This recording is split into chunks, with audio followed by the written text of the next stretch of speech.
waalama qopheeffanne qalbiin nu hordofadhu tokko waa'ee barnootaa mee irra nu jabaadhu tokko afaan baalegee mee irraa nu fagaadhu aadaa amantii badee mee atuu iyyaafadhu lachuu si odeessinaa obsaan nu dhageeffadhu.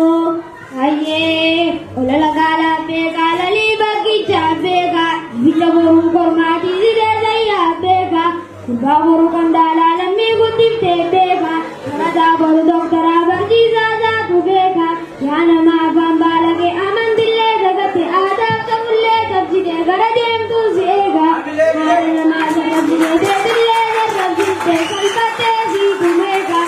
akkanaan jechuu beekaa yaa warra martii kiyyaa waan inaan jettuun eegaa. Ayyee gaaleetii funyaan daba dogoonnaan ni gadaba gawwaan hin beene daba karri maadala daba barnoota qulqullina qabu marti waliin ni qaba barataan haamsaas qabu marti waliin ni qaba lammii marti waliin ni barate eenyu isa dhaqqaba hoggansa isaatu barsiisee naamusaa biyyaa daba marti waliin ni dhiya rabbiin mataa ol qabe eenyu mataa qaqqaba.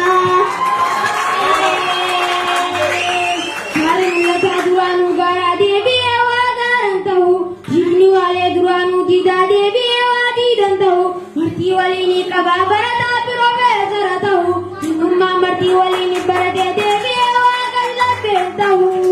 martii waliin baname namayyuu haadha ta'u harayyoo hawaasaatii martiitu qabuun ta'u. Moral, Vera Miguel, Amir.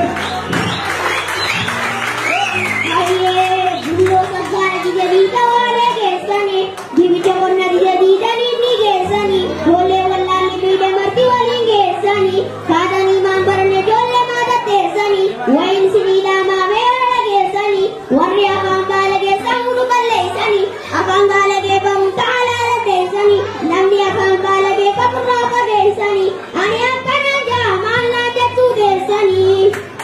Ayyee warri wantalluu lafaa bosonni uffata lafaa bishaani mimmaan lafaa bitaan dabbataa lafaa martii waliin iyyachummaan barnoota hangafaa tolleetii hirfadhaa meetafaatii daddafaa namnummaan martii waliin argate gaafa isatti barate maaltu galaa irraa rafaa akka jalloo baaburaa tana galaa waa muraa.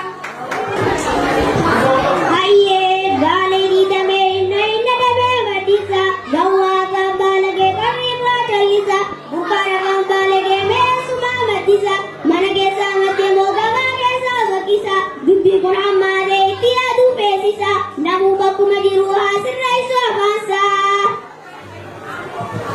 Ayyee galeetiin ukun kaasu dhugoon ukun fayyisu martii waliin tana rabbi nu haa guddisu bakka deemu hundattuu gaarii nu haa dubbisu afaan baalagee jechuu rabbi nu haa hanqisu warri afaan baalagee jettan karaa isaa gateelaa isinitti haa agarsiisu. Ayyee waa gariin masootiya gariin masaanuutiya gooni kan masootiya gaaluuni masaanuutiya hayyuu kan masootiya gaatoo kan masaanuutiya arjaan kan masootiya gaatookni kan masaanuutiya naamuseen masootiya gaa baalageen kan masaanuutiya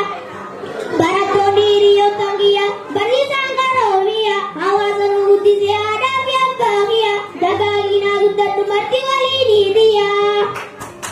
Ayyee gaara yaamanii laga